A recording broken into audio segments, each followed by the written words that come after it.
or jail early. What's your expectations moving forward? Well, I'm just trying to watch Ray Donovan. I don't want to put constraints or expectations on it. I think just from the previews and on the next Ray Donovan, right? There's going to be some very dark things that occur with Katie Holmes' character. Yeah, she seems jacked up. Yeah, I'm looking forward to character interaction, and hopefully we get to see a different side of Ray this season, where he's actually conflicted or troubled by the things that he has to do. Mm-hmm. Maybe they try to give us more of, like, they try to make him humanize him to some extent, right? To where he's not just this larger than life character within his family and community. So I mean, I'm very interested to see, particularly what happens with Terry and Bunch now that Terry's out and Bunchy is trying to turn his gym into a luchador wrestling facility. Right. I like Terry's character a lot, and I don't know that actor's name, but Merjan or something. Not Eddie. Yeah, Eddie Merjan, I think is his name. But they have gave him a very complete arc in a short time. Right. Like, he is the most, I think, grounded of that family. Right. He's the one that kind of tries to hold everything together. But you've already seen him experience loss. He fell in love with a woman. She was married. He got her to sign off on being with him. Oh, wait, that's not going to work. As you saw my brother kill somebody. My bad. Right. But I like Terry's character a lot.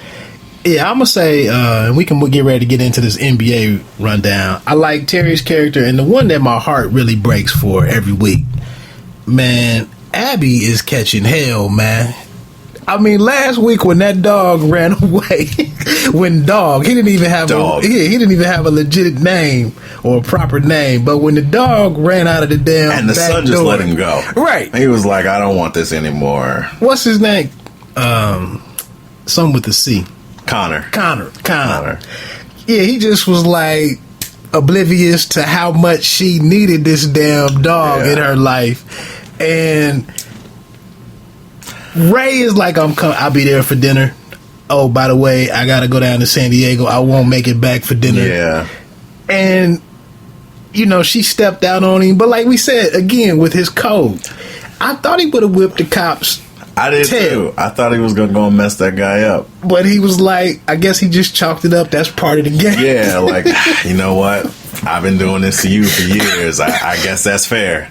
I'm going to hold it against you forever. Right. But, yeah. I mean, I'm very conflicted about Abby's character. Sometimes I feel bad for her. Sometimes I'm like, I just don't care. Like, I feel bad for her in the sense that she's a mother. Right. But I also feel like she doesn't, look, you know what your husband does. And you're sitting here trying to put all these constraints on him. Like, it's Tony Soprano, Carmela through a different scope. Right. Where Carmela very much tried to deny at times how dirty Tony was, right, how heavy he was involved with these things. Abby knows most of what Ray does. And if you signed up for this is the life you chose. Yeah, but the only thing is, it's not really a family tied to, and it's not the whole history of the mafia really tied to the role that Carmela had to maintain. This is like some free-floating thing out here where it really doesn't have to be as bad as it is right now for her. Yeah. But, I mean, it is a family involved. Yeah, man, it's getting ready to be really interesting where Ian McShane takes it tonight, because if you saw last week's episode, once and it just showed you kind of the power structure in politics and how people of power can really get things done that no one else can. But McShane took Ray to meet this state senator. Yeah, he's up for re-election. Up for re-election, and was able to get Terry released in a matter of 10 minutes with not a lot of reason for why I need him out or why he should be out. But hey, let him go. And it was a real power move. This is taking longer than I expected. that was the second most gangster line was, you know what? I really didn't think I had to say this much to you tonight. Yeah. But to finish off McShane's character, when he came back to the crib and it was time for them to part ways after they got the okay that I'll let your brother go, and Ray had to just talk to Ian McShane's people, and McShane went on to his study or his office, slammed the door, and then it just let you know, show up for work. Yeah, here comes a lawyer, and basically that guy's wannabe muscle. Sign here, initial here. These are the terms of the agreement, and then it sets you up. So I mean, I'm interested. I'm not, like I said, it has. Look, I have been fooled before. Yes, I have watched shows. I watched The Following for all 3 seasons, and I hated it, but I was in it. And I actually just started finishing this last season, like about a week ago. Nobody told me that it got good for like 5 episodes. There were like 6, 7 legit episodes in that last season, right. But I was ready to quit that show. So yeah. I've been surprised before. Ray Donovan may do something outstanding, and I may be on the edge of my seat. Right. But as it stands today, I'm waiting. Now, before we get out of here, last year he got involved with the man with the darker haired gentleman that kind of looked like the dude that's in Ant-Man right now. What's his name? Paul Rudd. Paul Rudd. He kind of looked like Paul Rudd with a very hairy chest. The dude that was the speaker, the professional speaker with the mind trips. Yeah. Last year Ray got involved with him. This year he's in bed with a much darker character. Any contrast between McShane's character and the guy from last year?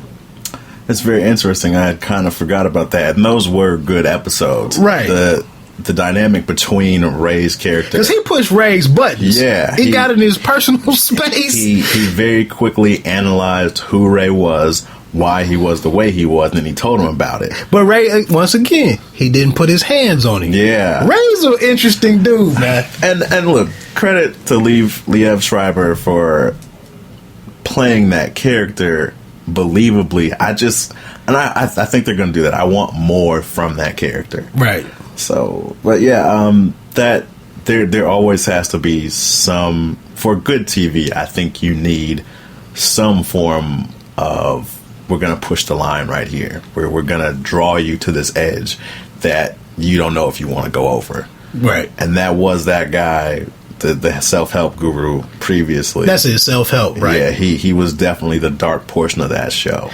And then you tie that in with the fact that, and really we can move on, but you tie that in with the weird stuff that was happening with the FBI, the swingers. Yeah. That was some serious. It was Ray Donovan. It wasn't a lot of direction, but it was a lot. It was some real filth and debauchery. It had some moments of difference for sure. Yeah, they pulled back the curtain on some things that some crazy things. Hey, we can take a quick break and then we're gonna jump into this NBA stuff. We got about a little under 40 minutes to cover 2 or 3 things, and again, I think this is pretty good discussion. Pay me no mind is going in a different direction. Like I said, this is Hoops and Hops. The Hops is coming up. Thanks for pressing play. Again, I'm gonna take this quick break.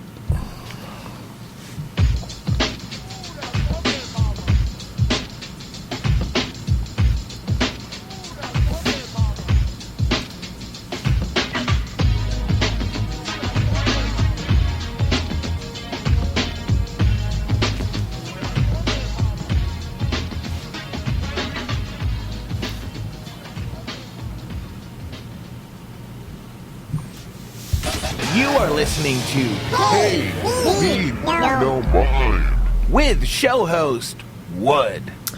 Alright, this is the Pay Me No Mind show with my special guest, G.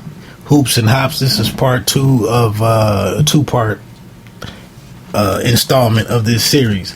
So, football wise, everybody, all the teams are back to work over the course of this weekend. Last night, Ronda Rousey, just to give you an update there, it took 34 seconds to resolve her issue with Bahia Correia. She got a difficult name to pronounce, but she's from Brazil. Yeah, that didn't end too well for her. I was kind of shocked that it was that easy. I really thought the Brazilian would get. I don't even know if you want to get to the ground with Ronda. Yeah, I think everybody thought that Rousey was still going to win, right? But that this would be some form of competition for her.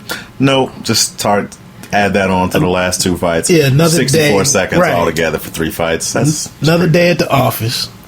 I would love to see what her contract looks like. I don't know if it's based on fights or she just has a multi-fight deal with UFC. But Ronda Rousey, that train moves along.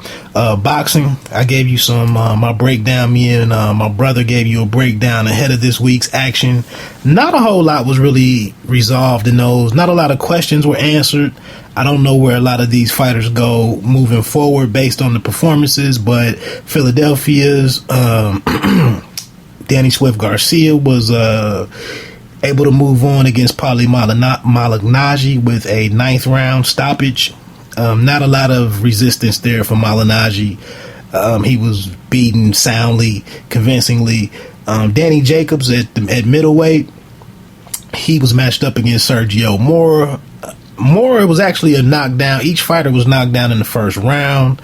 I think Daniel Jacobs' knockdown was just him being careless as he was trying to attack Sergio Mora following a knockdown of him, and he just got caught. But he later caught him in the 4th or 5th round, and it seemed like it was a punch landed, but it was further complicated by the fact that Sergio Mora either broke his ankle or severely twisted it. And when he got back to his feet, he just could not continue on. So that fight was halted. And we'll see what happens to those fighters. Keith Thurman was ringside and called out a fight with either Danny Garcia. He still has some aspirations of fighting Floyd. And then Danny Garcia.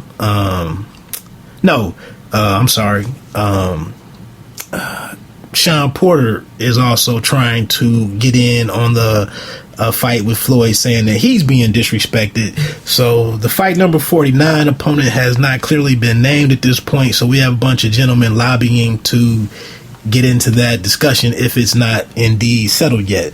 So me and G, we're getting ready to break down some NBA off season. I thought that was a great breakdown on Ray Donovan. We really can't tell you what it is because we don't know what it is, but we just chopped it up about it. We're just gonna watch it. Right. So man, this week Gilbert Arenas.